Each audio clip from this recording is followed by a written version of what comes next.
Good evening with your news, also simulcast on Fiesta FM 106.7. I am Joanna Rodriguez.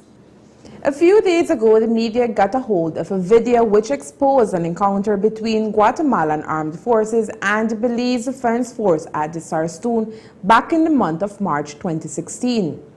The video shows how the Guatemalan armed forces crossed over into Belizean waters near the forward operating base and informed the BDF that they were breaking the protocol. For some time now, we have been hearing about the alleged protocol set in place at the SARSTOON that impedes Belizeans and the BDF from traversing the river without seeking permission from the Guatemalan armed forces. This, of course, has been rejected by the commander of the BDF and even the Prime Minister, who have both stated that there is no protocol in place, and much less does the BDF have to request permission from Guatemalan soldiers to patrol the SARSTOON. But as they say, actions speak louder than words, and apparently the Guatemalan armed forces are taking that phrase seriously, because at every opportunity that presents itself, they chase the BDF from the SARSTOON using the alleged protocol as a shield. Tonight we bring to you a video captured recently which shows when the aggression lived at the SARSTOON. Following a meeting in New York with President Jimmy Morales after the fatal shooting of 13-year-old Guatemalan national Julio Alvarado at the Chiqui Bull on April 21st, Prime Minister Dean Barrow informed the nation that tensions would de-escalate. The statement followed the deployment of hundreds of Guatemalan soldiers to the adjacency zone and the SARSTOON by President Jimmy Morales.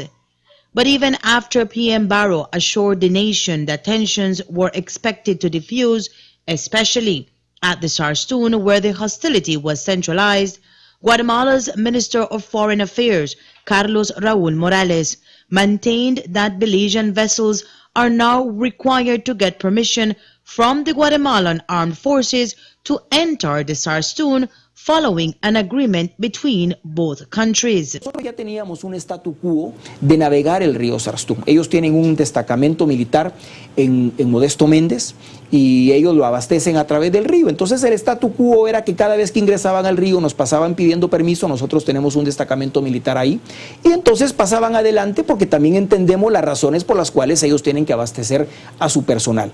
Esto es lo que ha querido variar estas organizaciones de estas ONGs beliceñas que se llaman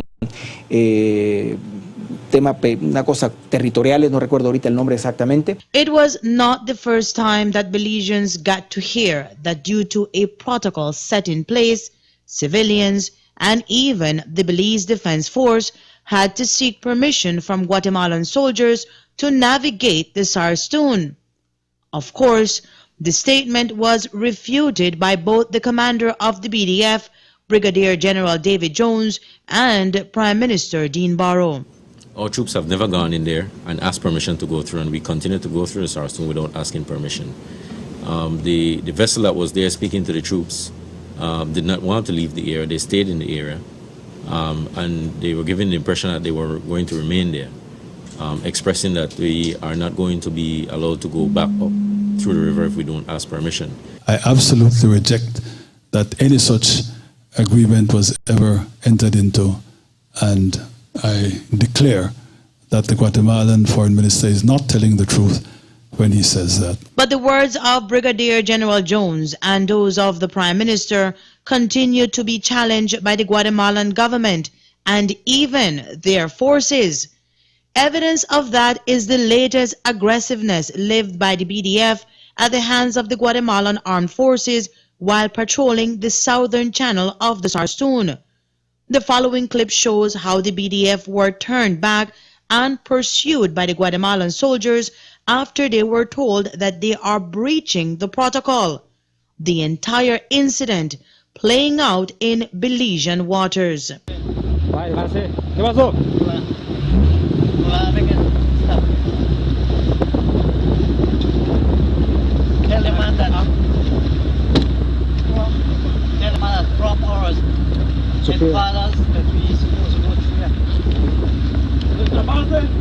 Nosotros tenemos de cruzar por acá. Del lado norte. Pero Utilice el protocolo, respete el protocolo. Respete el protocolo. Push back. Respete el protocolo.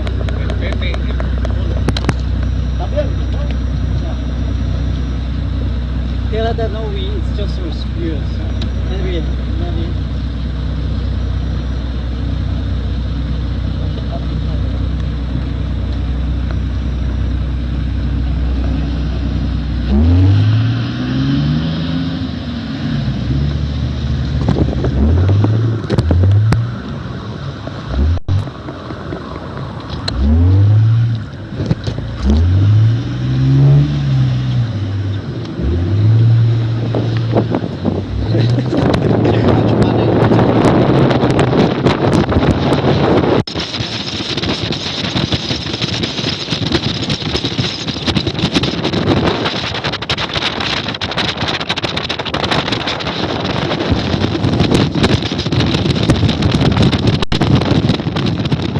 As you saw in the footage, Belize's soldiers did as they were told and retreated, traversing in the northern channel of the SARSTOON.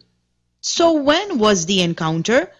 According to Prime Minister Dean Barrow, it happened on Wednesday, May 4th, during the same time that meetings were being held in Washington between the OAS Secretary General Luis Almagro and Belize and Guatemalan foreign ministers to discuss the recent incidents in the Belize-Guatemala adjacency zone and the SARSTOON River. An encounter did take place on the very day that the meeting was taking place in Washington. The meeting, Belize-Guatemala, hosted by the OAS Secretary General, in which the American ambassador also joined. Because of that encounter, I called Secretary General Almagro before the meeting to make the point. Listen, this is absolute bad faith. This thing has got to be solved. And it was on that sort of a basis that we came out of that meeting with what I certainly understood to be a commitment on the part of the Guatemalans to come to the table to negotiate an agreed protocol over the SARSTOON. Ultimately, there was that encounter the Wednesday evening. The BDF had gone back out into the river and was able to, in fact, go around the SARSTOON Island without any attempted interference by the Guatemalans. This was, I'm not quite sure in terms of the hour, whether the second set of maneuvers, if you want to call it, or the second sortie, the second going out into the river by our people, whether it happened before the meeting in Washington actually started. But in any event, by the end of that day, there had been that sort of progress. And I'm saying, you've seen the Secretary General's statement, and it is quite clear that the Guatemalans have agreed to the discussions. Interestingly, the Prime Minister mentioned not one word of the incident when he held his press conference on May 5th, where he briefed the nation on the outcome of the meetings in Washington. Carmelita Perez, Ctv3 News. Prime Minister Dean Barrow spoke on this latest encounter this morning right after his plane landed at the Philip Golson International Airport. As you heard, he confirmed that incident played out last week Wednesday, ironically while meetings were being held in Washington to discuss other incidences at the adjacency zone and the SARSTOON. If not for the release of the video to the media, the encounter would have remained in the shadows, since PM Barrow did not even give the media a hint of the incident when he held his press conference just one day after. As we told you previously, nothing came out of that press conference other than the PM stating that the resolution of the meetings are seen as a breakthrough. So we still don't know when discussions will resume to set protocols for the SARSTOON.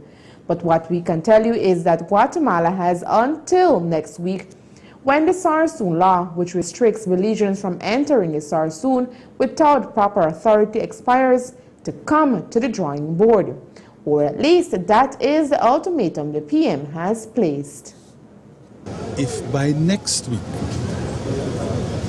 the Guatemalans don't actually act on what I take to be the commitment for us to sit down and talk, it is as I said when we first passed the regulation, then all bets are off. Look, given our situation, diplomacy is clearly the best way to go, hands down. But there's a point beyond which you can take no more. And I don't want to be premature. All I will say is time is running out.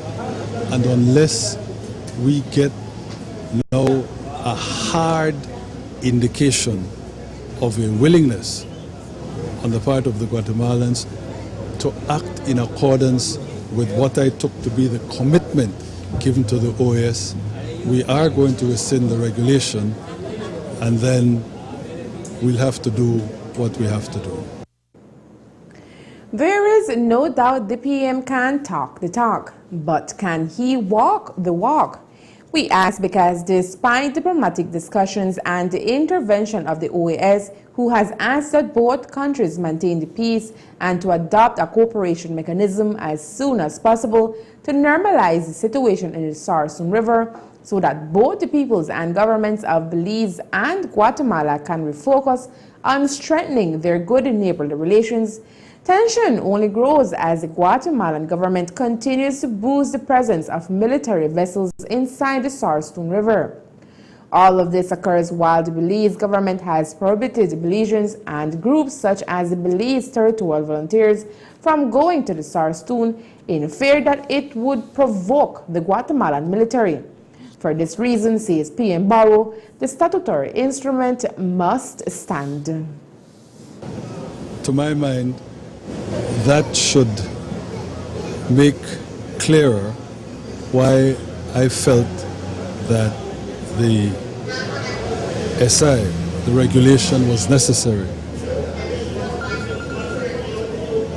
It's one thing when our military encounters the Guatemalan military in the sort of climate that prevails, especially when they are in fact doing these maneuvers and obviously giving the impression that they're spoiling for a fight.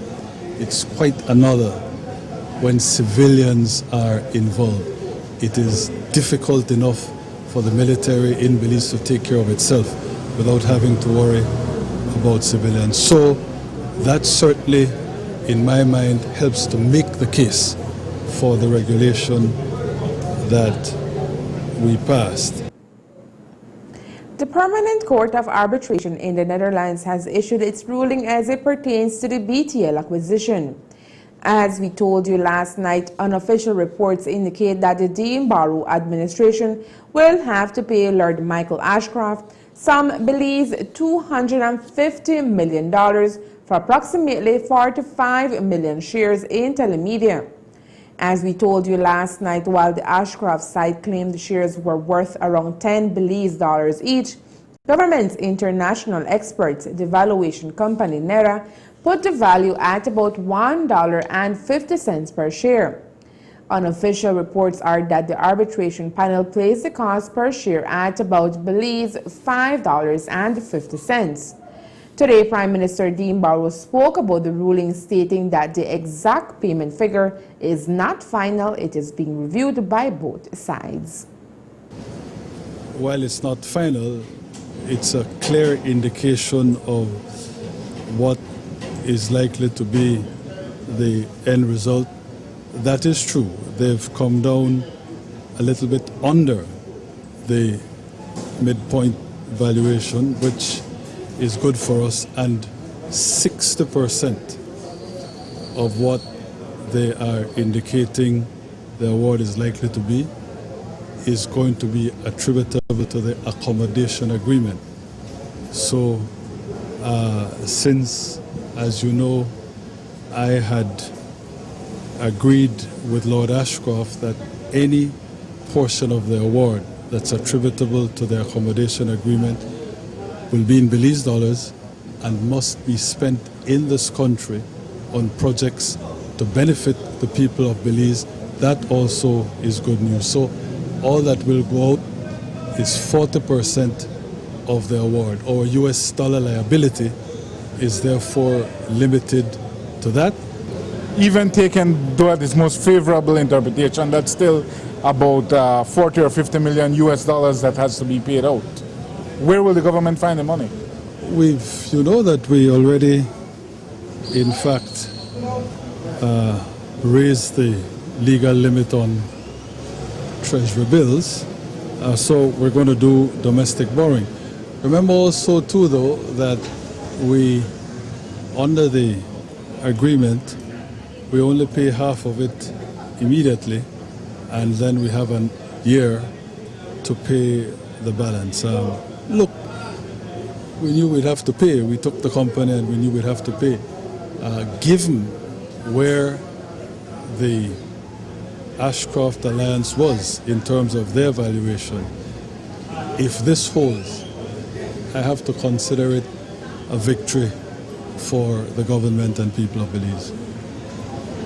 However, when you add up the 225, the 97 for the loan as well, it is a victory, if you call it that, at a very high price, sir. Well, that's a matter of opinion. It's not cheap, but the company is doing very well, and we think that in the long term, there's hardly a price that you can put on sovereignty and the return of patrimony, especially given where we were with the accommodation agreement. Government has already paid $162.7 million towards a total compensation value. Coming up next, PUP challenges the SARSTOON law, and Guinea Grass resident found guilty of drug trafficking. Stay tuned.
Want to promote your business and increase your revenues?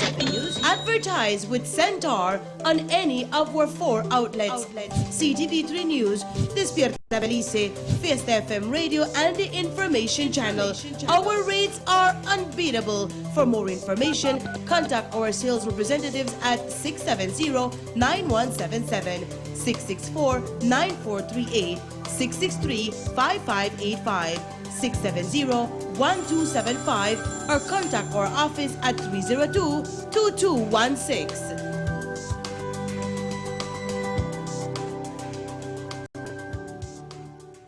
It's the start of 2016 and Smart is helping you to step your game up.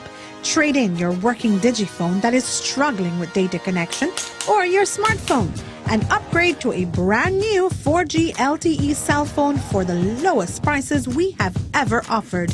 Come in and see if you qualify for a free 4G phone with your trade-in. Step your game up with a Pantech Marauder, Pantech Perception, LG Transpire, or Samsung S4 with free credit. free data, and free SIM card. Get connected to the fastest mobile network in Belize, Smart's Zoom Plus 4G LTE. That's right, the real 4G is here. So start the new year right and step your game up with a brand new 4G LTE device by trading in or upgrading today. 'Cause Smart, that love. Smart, bringing people together. At their national executive meeting held on Saturday, the People's United Party passed a resolution to file a constitutional challenge to the SARSTOON law imposed by Prime Minister Dean Barrow on April 29th if the request for the law to be rescinded immediately was not met. Today, the People's United Party filed the official constitutional claim against the Attorney General and the Governor General challenging the SARSTOON law, which was formally the statutory instrument number 42 of 2016, and its effect is to restrict movement in the SARSTOON area for 30 days. The official claim was made by leader of the opposition, Honorable John Brusenio. The PUP's legal advisor, Senior Counsel Andrew Marshallek, today told the media that the basis of the claim is upfront and surrounds the constitutional guarantee of right of movement of Belizeans within the territory subject to certain restrictions in the interest of public safety. So the Public Safety Act is one of these laws that the Constitution allows for restrictions to be placed on the freedom of movement in certain circumstances. The Section 2 of that law, as I'm sure you're all aware, because it's been repeated many times, the basis for the exercise of the power to make the SI under Section 2 is the Governor General's satisfaction that there was a risk of civil commotion that could result in a threat to public safety. So that everything, the law itself is predicated on whether or not the determination that there existed such a risk is justified. And the challenge to the constitutionality of it lies in the simple contention that there was really no risk of any civil commotion threatening public safety. Now, civil commotion is a legal term. There's common law defining it. And what it means in the main is an insurrection of the people that's of a magnitude a little greater than a riot and a little less than a civil war. We're saying that there was never any risk of that, and there was no rational basis on which the power to pass an SI to restrict freedom of movement could validly and justifiably be passed. So it's on that simple basis that we've sought two declarations from the court, one as to the unconstitutionality of the SI, and two, more specifically, that the exercise of the power to pass the regulations by the Governor General was outside the scope of authority conferred by the Public Safety Act. But is it practical to file a claim against a statutory instrument that will expire in a couple weeks? As Marshallek admits, the court process will certainly take longer than that. That is a practical consideration and one that we bear firmly in mind. The consequence of it is that it is very likely, in fact, near certainty, that by the time the claim comes on for hearing, the law would effectively have been spent in that the 30-day period for which the restriction is to last would have expired. What that means is that the consideration of the legality of it then becomes somewhat academic, in that the court is being asked to consider the legality of a law that's no longer in force. Well, in practical terms. Do you think that perhaps maybe the determination of the court will act as a deterrent to the government to not pass such a law in the future? Yeah, well, the fact that the issue becomes academic is a hurdle that will have to be surmounted in order to get a hearing on the merits of the claim. Again, it's a significant hurdle, one that we're aware of. But the reason why the claim is being pursued nonetheless is we don't think, well, first of all, we think that the law is motivated really by political considerations.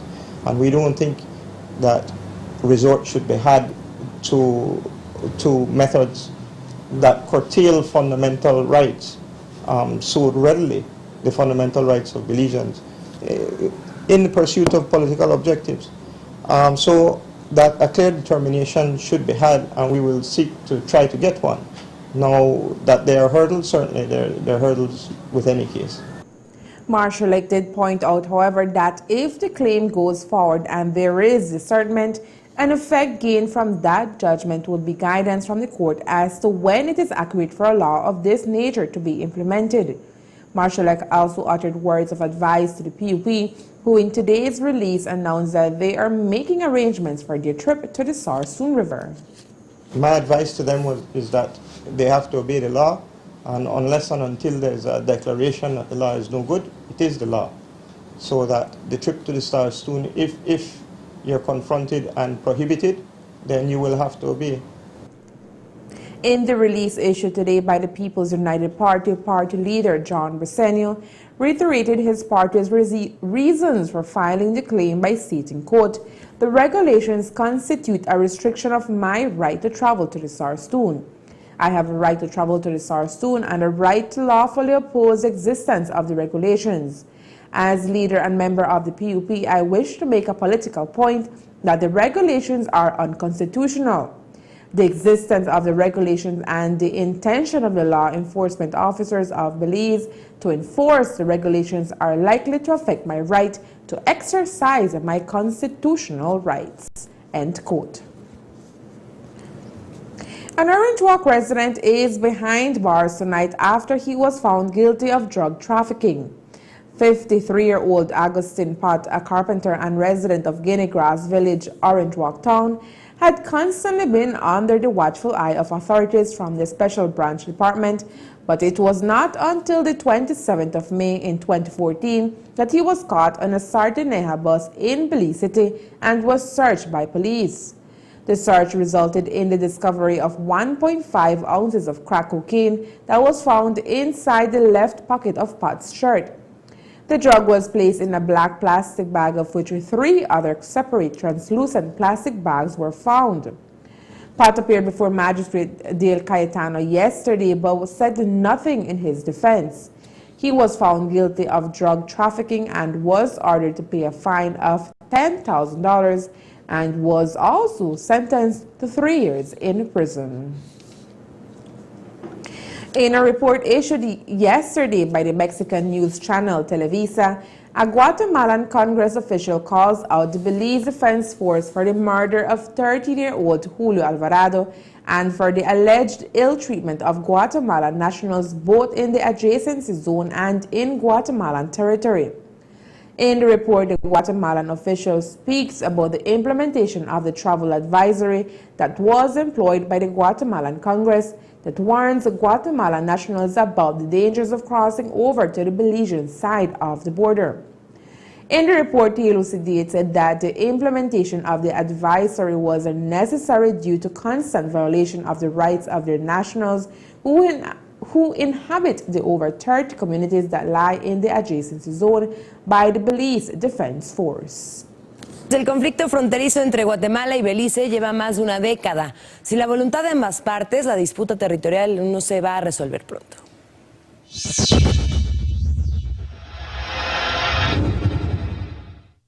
Debido al conflicto que existe entre Guatemala y Belice por los 12,000 kilómetros cuadrados en disputa, lugar donde el ejército beliceño asesinó de 8 balazos a un menor campesino de 13 años, el Congreso de Guatemala recomendó a los guatemaltecos no viajar al vecino país debido a las constantes violaciones a los derechos humanos.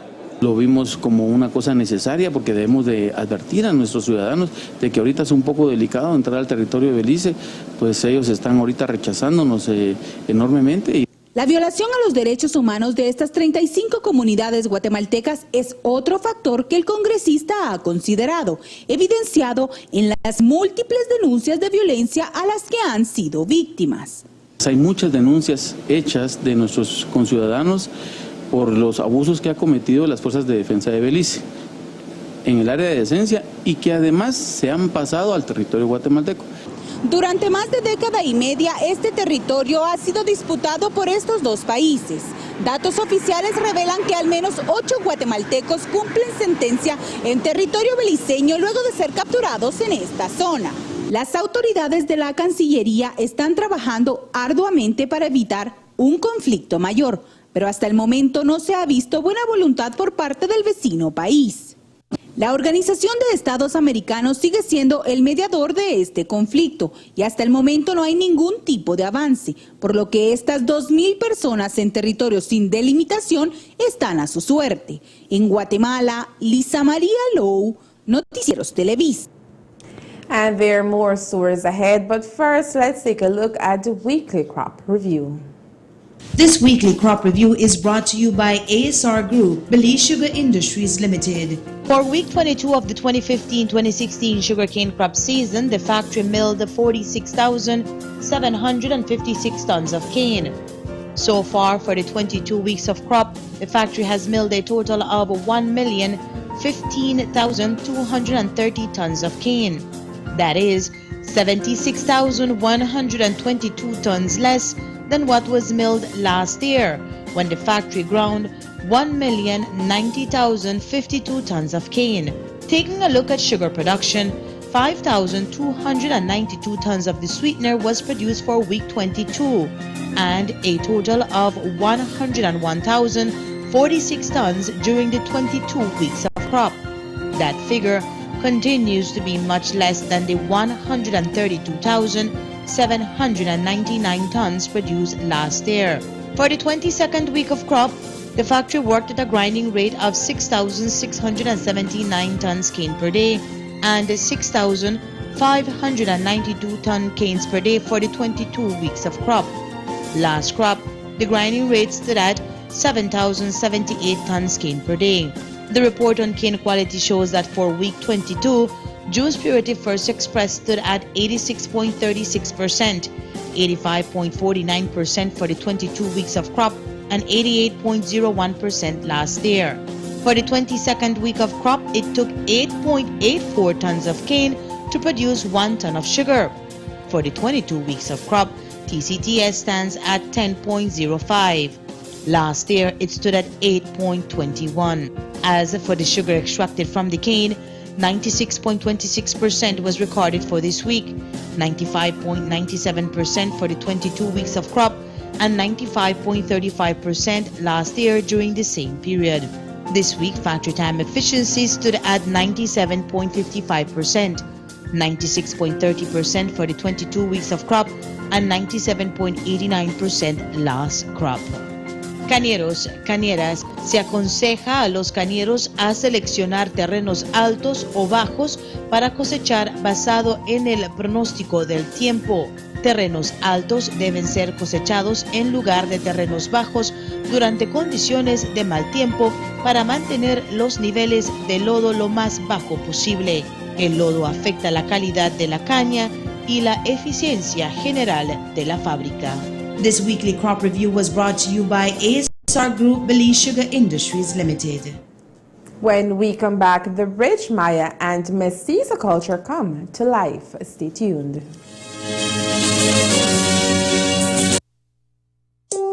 Exhausted, come make we floss it. Me and my friend them chilling, we grilling, we drinking. Whole master over everything. Pop that, pop that, pop that. Chug that, chug that, chug that. Pop that, pop that, pop that. Chug that, chug that, chug that. Ask me what we drinking. Whole master, what you thinking? Pour some, season the chicken. The vodka, the gold, or the extra mature. Relax me, yes, we drink and live. Me happy to straight, we don't drink and drive. No, drinking responsibly. Whole master for you and for me. So what? Pop that, pop that, pop that. Chug that, chug that, chug that. Pop that, pop that, pop that. Chug that, chug that, chug that. We rely so much on the internet. Shouldn't it be effortless? With Smart 4G LTE, experience an uncomplicated, smooth, accessible network of speed and reliability. Changing the face of mobile internet in Belize. Smart's 4G LTE has low-cost packages to suit your personalized internet needs, starting at only $35. And also offers specialized social media packages for as little as $15 for an entire gig. Dial Star Data to purchase a package. Visit your nearest Smart showroom or visit us online for more information.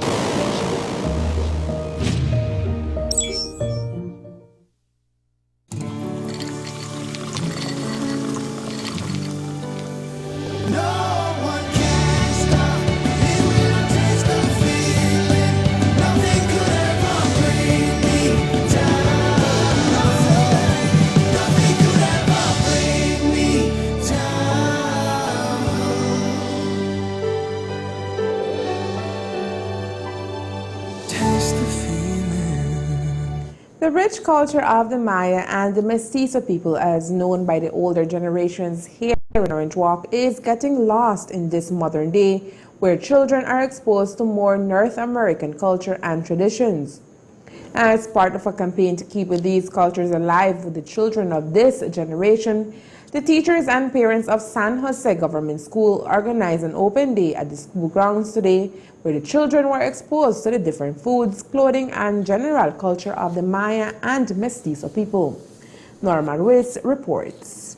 Today's open day was hosted by the San Jose Government School in commemoration of Education Week and primarily served to showcase different projects that students have worked on throughout the school year. It's Education Week, so we have done traditionally we have done an annual open day. This is our third annual open day for education period, no?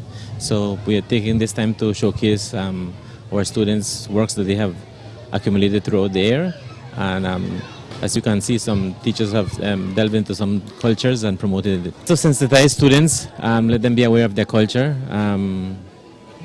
We want to keep them, keep the culture alive, especially the Maya and Mestizo culture.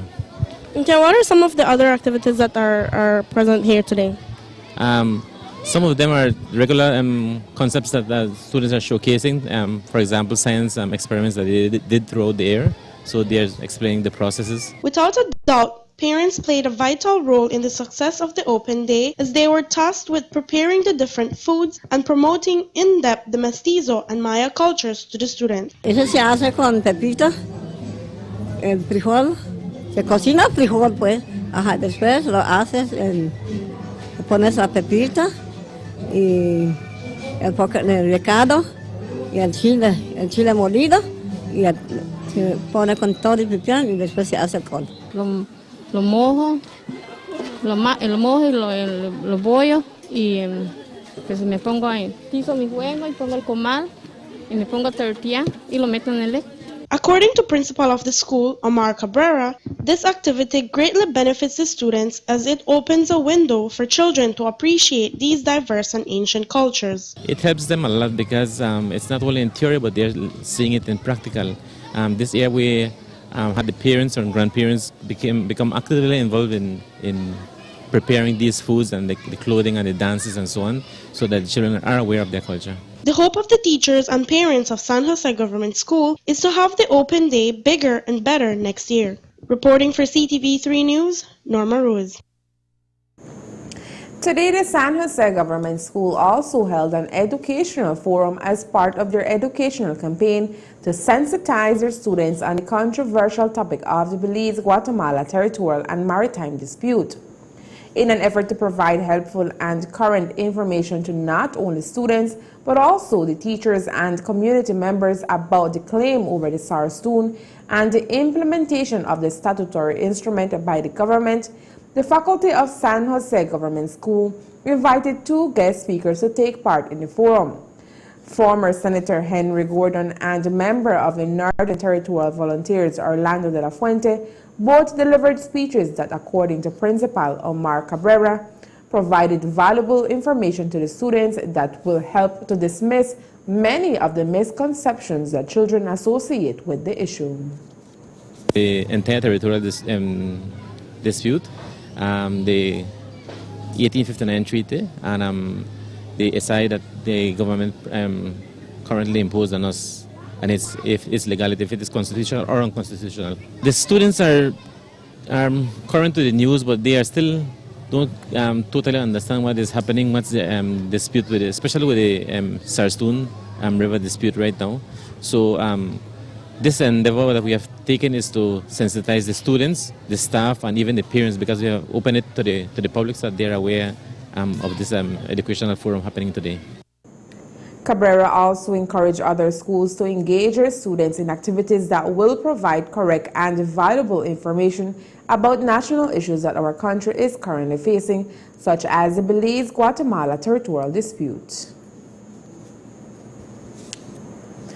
And that's the news. We invite you to join us for another newscast on Thursday, May 12th here on Ctv3 and Fiesta FM 106.7. Remember that to read a text version of the news, you can visit our website at ctv3belizenews.com. You can also log on to our Facebook page for current stories at facebook.com/ctv3belizenews. From all of us here at Ctv3 News, thank you for watching and listening. Good night.